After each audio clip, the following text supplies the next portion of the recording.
We are live. Gonna adjust our camera position and our film position here, and we are good. We are live. Today is January 11th, 2026. What? How is it already 2026? I don't even know when or how that happened. But you can see here in the foreground of my coffee table in my living room, I have these beautiful little coasters that happen to be shaped like a certain leaf of a certain plant that I do enjoy quite a bit thanks to Florida's medical marijuana allowance. So yes, a long way around at the beginning. My name is Lynn Hesley. I am a severe traumatic brain injury survivor. My accident happened July 3rd, 2020 here in Fort Lauderdale, Florida. I was staying at the Westin to watch the fireworks, and I happened to pop out for a cigarette and to make a couple phone calls, and never made it back to the hotel. I'm still alive after the accident and the traumatic brain injury and all the healing and all that other good stuff. And I wanted to talk about nerve regeneration a little bit today. No problem, just like sliding right into the topic, But I'd like to talk about nerve regeneration a little bit today because that has been one of the biggest, most meaningful. Berlin, no, come here. That's a good girl. Nerve regeneration has been one of my family's most meaningful biological circumstances that we all go through. I mentioned this. My mother had a stroke, and she is currently at St. Anne's Healing in Rochester, New York. And my goodness, Irondequoit, New York. And it was amazing being there a couple of weeks ago to revisit a little bit of Irondequoit, New York, but most importantly, to revisit with my mom and reconnect with my mom, who it had been several months as I had been able to see her since the stroke. And one of the things that my sisters and I have been so grateful to know is that mom has been experiencing some nerve regeneration, which is really significant. And for brain injuries, nerve regeneration and neuroplasticity are a big part of the healing because a lot of times our brains need to figure out different ways to solve problems or different ways to get that same process done. And it's really neat that for an acquired brain injury, nerve regeneration is important for her too, because traumatic and acquired, they're both brain injuries, but acquired is a bit different from traumatic. Traumatic is a bit different from acquired. You get the dream. You get it. So my mom, after her stroke, hasn't been able to use her right arm or her right hand. And in my reading, I've learned that that's pretty common. That I apologize. Swallowing is really common. You losing your right arm, not necessarily the most common, but another issue that my mom has is that she has trouble swallowing. That's what I read. It's very common with stroke patients is they have trouble swallowing. In addition to that trouble swallowing, my mom also is experiencing issues using her right arm and her right hand. So it has been an adventure for her to figure out how to get things done using the left hand that you might not feel very comfortable with. And when we were up there visiting her, I was really impressed at how much mom was using her left hand. And it was very different when I went to hug her. I wanted to use both my right and left arms, and she can only use her left. And I noticed that, and I was grateful that I was able to notice that, but I was also really grateful that I was able to feel her arms hugging me, my mom's arms hugging me. And that was really important and really meaningful to be able to feel. With her nerve regeneration, thanks to her biological processes, we regenerate about 1 millimeter of nerves our bodies are programmed to regenerate nerve cells at about 1 millimeter every single day. So, in addition to being a TBI survivor, I am also a cauda equina syndrome survivor. And cauda equina syndrome is when your spinal cord gets crushed down at the part where your spinal cord starts to take care of everything below your belly button. So, with my mom being able to move her right arm a little bit and to stretch her right wrist a little bit, she was working on that when we saw her, that her right arm was coming back. And it was really exciting for her to express that to us, that her right arm was coming back a little bit. And that was really special to know that, because that's big when you're right-handed and you can't use your right arm for however long. It's really meaningful when it comes back and you can rely on it differently. You get to relearn your body after any kind of brain injury. You get to learn everything brand new about your body, because with a brain injury, it's like we've been Control Alt Deleted. When you can CTR Control Alt Delete for your laptop, brain injuries are kind of similar like that for the human body. It's just really amazing that her nerve regeneration has regenerated enough of her nerve tissue to help it start to reconnect a little bit. And so Zeke, I guess, is having some things to say here. One moment. No. No, sit, lay, get down, go home. Good boy. Go home. Good boy. That's a good boy. Go home. Good boy.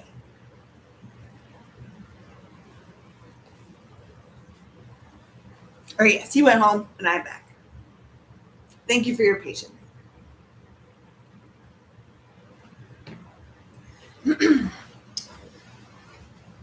So, yes. Nerve regeneration with my mom. 1 millimeter every single day is what our bodies will reprocess and reprogram. And it's really exciting after a brain injury when you get abilities back that you didn't have before. And then, it's just really empowering to know that your body is working with you, for you, instead of against you, because sometimes we kind of feel that way. But when you know that your body is really working for you and in your betterment, it's really enabling to know that and to understand that and to witness it. One of my major nerve regenerations, one of my major cell regenerations after my traumatic brain injury is using my right eye. My right eye from 2020 until 2024, I couldn't see out of it. I couldn't make sense out of it. There's actually a time when I went to Disney World with one of my very best friends, and I wore a bandage over my right eye because it was very difficult for my brain to process both what my left eye was able to see with somewhat ability and with glasses, because I was wearing glasses at the time. My right eye was just not working. I wasn't able to make sense of anything. I wasn't able to see shapes or follow patterns or processes or anything. And over the years, since my TBI, one of the biggest requirements that I had as a patient was that I had to put eye drops in my eye to keep it moist, because my tear ducts got so damaged when they crushed my skull, the side of my skull with my TBI, my eye nerve and my eye processes got all mixed up over here. So over the couple of years, like the tissue started to come back, but my tear ducts did not come back. So I had to keep my eye tissue moist, obviously. So I had to put eye drops in every single day. But it also just did not make sense. What I was seeing out of my right eye on my right side, it did not work. And I spent my weekend at Disney World with that bandage over my eye to try to be able to see shit to make sense of it. Because when you just can't see shit good, it's frustrating. And I think that is one of my really exciting moments that I feel with my mom is that my TBI affected my right eye, obviously. My mom's brain injury affected her right arm. And it's really exciting to me that my mom's right arm is waking up a little bit. She's stretching the muscles in her forearm, and I think she's working it this way too. The swelling in her right hand has gone down significantly, because that was one thing that was physically noticeable, is that her right hand was pretty swollen, but the swelling is going down. She's getting motion and control back. That nerve regeneration is working really, really well. And it's really meaningful that her right arm is coming back. My right eye has also come back. I now wear contacts in my right eye that I can see out of. So if I look at you with only my right eye, I can make sense of stuff. I'm a little far away to be able to read stuff, but if I could see, I'd be able to know with my right eye, which was so damaged in my accident. I have vision out of it with the systems and the processes and the assistance and the guidance of so many doctors. And I know that my mom has also seen so many doctors. And I know that each of them had my own best interest in mind at their hearts. And I know that my mom's doctors had the same best interest for her in their minds and in their hearts. One of the biggest things for me as a TBI survivor that's been really helpful is cognitive behavioral therapy. And I have a therapist, her name is Amber, and she's wonderful. I really love working with Amber on my cognitive behavioral therapy. One of the tests that Amber has me do is she'll have me read a couple paragraphs through our session and just give her summaries at the end of the session of those paragraphs. One of the paragraphs that she had me learn was about heart neuroplasticity. So heart neuroplasticity occurs for us when we feel amazing feelings of gratitude and joy and happiness. You know, when you get those feelings where you're just blown away by the amazing circumstances that you're enjoying, and you feel that process in your body just like sort of well up and take over, that is heart neuroplasticity. When we experience these amazing feelings of love and gratitude and acceptance and understanding, what that does is our mind, our brain, will tell our heart to beat, to work less hard. We slow our heart down. We slow down our heart. We slow down our heart rate.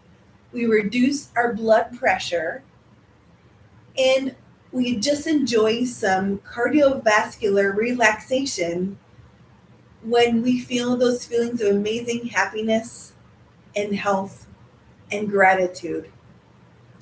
So I'd like to let my mom know how grateful I am for the heart neuroplasticity I was able to enjoy when I was able to wrap my arms around her and let her know how much I love her and how grateful I am for her.